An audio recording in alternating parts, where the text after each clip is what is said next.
Mireu, avui us presento un conte molt xulo perquè el llegim i l'escoltem a valors. Mireu, es titula Drets i deures dels nens. Els nens i nenes sou vosaltres, oi? Mireu. Aquest conte parla una miqueta de les coses que hem de fer els nens i nenes. Mireu.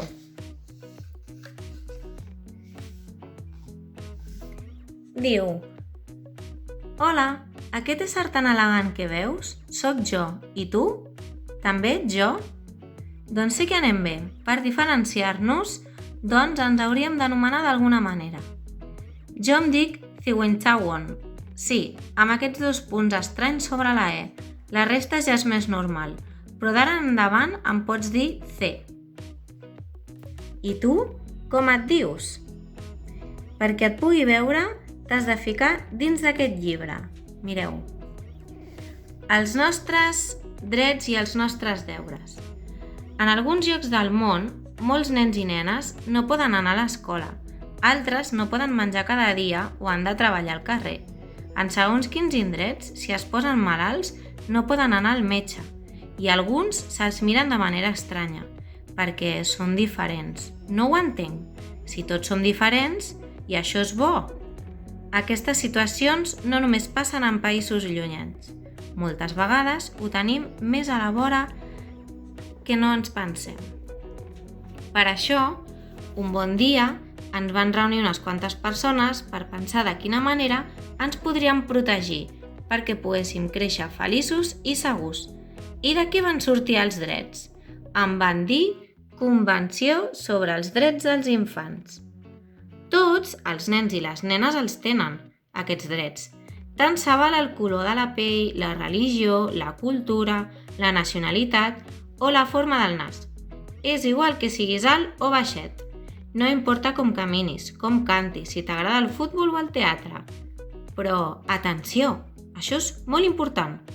Per cada dret també tenim, com a mínim, un deure. Els deures de què parlo no són els que ens manen de fer a l'escola. Aquests deures són els que hem de complir cadascun de nosaltres perquè tots els nens i les nenes, encara que no els coneguem, estiguin bé. I quins drets tens tu? Per exemple, com que suo més que el meu germà, tinc el dret d'estirar-me a terra amb la panxa a la fresca. El dret d'estar bé a casa. El dret de berenar, de dutxar-me, de tenir una estona d'intimitat i de fer la migdiada quan em vingui la son. Però a part d'aquestes ocurrències meves tan genials, hi ha uns drets per a tots els nens i nenes. Els vols saber per poder-los explicar més endavant al teu veí? Mireu. Uau! Mireu què hi ha aquí. Us llegiré els drets amb el títol, sí? I més endavant, algun dia a l'escola, llegirem tot el conte sencer. Vale? Primer us explicaré el que ens explica en aquest conte, que diu què és ser un infant. Per començar, hem de saber què és ser un nen o una nena. Per mi un infant és una persona de no gaire edat que és bastant rebel. De vegades és algú molt entremaliat, molt belluguet. D'altres vegades es queda quiet esperant a veure què passa. Un nadó també és un infant, però no sap fer gairebé res, no com nosaltres, que ja sabem fer de tot. Moltes coses tan interessants com comptar fins que ens cansem, fer un castell amb caixes de cartró o destriar els pèsols de l'arròs. Un infant, és a dir, un nen o una nena, és una persona petita, en miniatura, un ésser minúscul, diminut. És clar que un nadó comparat amb mi és un ésser gairebé microscòpic. En realitat, acostumen a ser nens fins que fas els 18 anys. Imagina't a tu mateix amb 18 anys.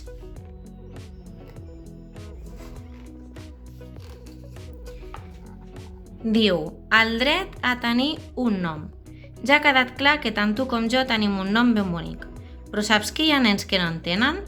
No els poden cridar des de lluny, ni enviar-los cartes, ni marcar-los la roba per si es perd. Tu coneixes cap nen o nena que no en tingui de nom? Mireu, tots els noms que escriuen aquests nens. Tots aquests nens tenen nom, com vosaltres. Un altre dret és el dret a tenir una nacionalitat. Saps què és tenir una nacionalitat? Clarament, la nacionalitat és... nacionalitat ve de nació. Europa no és una nació, Amèrica tampoc, Àfrica tampoc. Tot això són continents. Són nacions, per exemple, Portugal, Costa Rica, Perú, Espanya, el Marroc, Romania, Tunísia, Itàlia, Xile... Tenir una nacionalitat vol dir ser d'un país. O sigui, ser d'algun lloc, oi? Mireu, cadascú assenyala del lloc on és, la seva nacionalitat.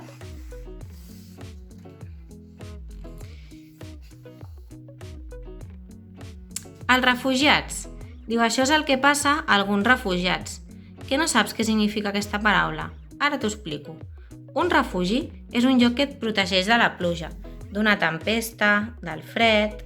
Per tant, un refugiat és una persona que té xupluc si plou o fa tempesta, no? Però també, quan hi ha guerres, molts infants se n'han d'anar a un altre país perquè s'han quedat sense menjar, sense escola, sense casa. I això vol dir que també quan han d'anar a un altre lloc són refugiats. Mireu.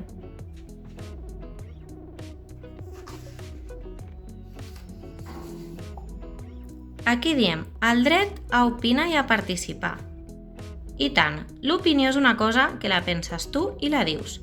Per exemple, mare, no m'agraden les bledes, tot i que després te n'hagis de menjar unes quantes. Veieu? El dret a opinar i participar, com moltes vegades fem a la classe quan us demanem opinió o quan participeu. Oi que sí? A la casa, a l'escola, al carrer també. Mireu.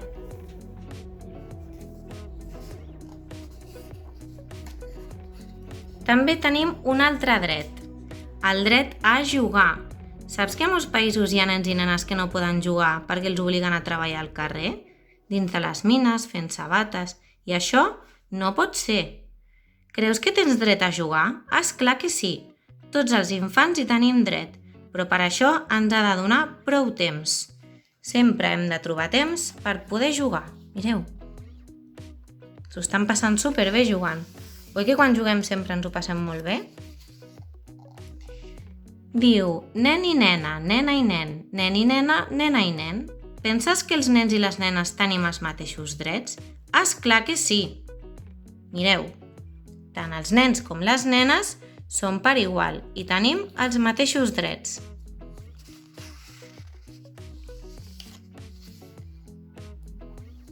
El dret a tenir unes atencions especials. Saps què és tenir capacitats diferents? Per exemple, una gavina pot volar i jo no. Jo no en sé de volar. Tampoc no puc aixecar gaire pes i xiular no em surt gaire bé. La meva amiga sap tocar la guitarra, en canvi jo no en tinc ni idea. Quan jugo a futbol tampoc no destaco gaire i quan toca posar-se a córrer no quedo mai de les primeres. Però sé fer riure i a la cuina sé preparar uns plats deliciosos i amb sorpresa inclosa. Imagineu, veieu? Això vol dir tenir capacitats diferents, que cada infant pugui fer coses diferents i cadascú se li dona bé una cosa diferent. Veieu? I ara ve la pregunta. Un nen o una nena que sigui diferent de tu té els mateixos drets? És clar que sí, i tant que tenim els mateixos drets. Hi ha nens i nenes a qui no els és gens fàcil d'aprendre, o veure-hi, o sentir-hi, o caminar, o relacionar-se amb els altres. També tenen dret a rebre l'atenció que necessiten, veure les coses d'una manera diferent de tu, i això fa que puguis aprendre molt. Quan veiem un infant amb les capacitats diferents, tenim el deure de respectar-lo i de pensar què podem fer perquè se senti còmode. Mireu.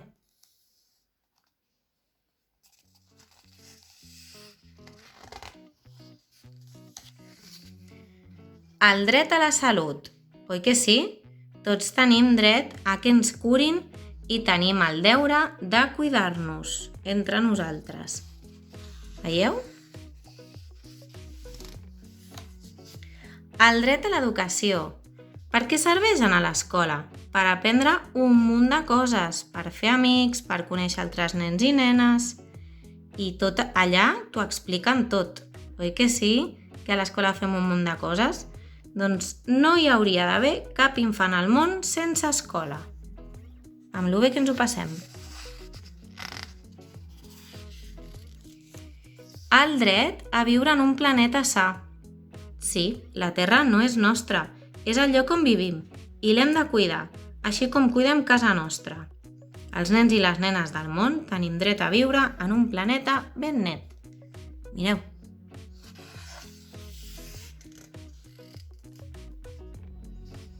I per poder tenir aquest planeta net, tenim els nostres deures, oi que sí? No ens podem oblidar de les 3 R's: reduir, reciclar i reutilitzar, per poder mantenir el planeta net.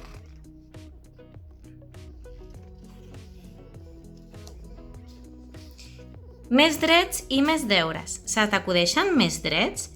Escriu en un full que tingueu per casa tots els drets que se t'acudeixin per omplir un trosset d'una pàgina, com si tinguéssiu aquest llibre. Mireu, aquí van escrivint moltes idees. Ho veieu? I se t'acudeixen més deures? Aquests són alguns drets, però no tots. No pots anar pel món dient tinc drets, perquè si fas això també has de cridar tinc deures. Ja has vist que tenim uns quants deures, però també se'ns acut que podem escriure d'altres, oi? Per exemple, a casa, quins deures podem tenir? Mireu.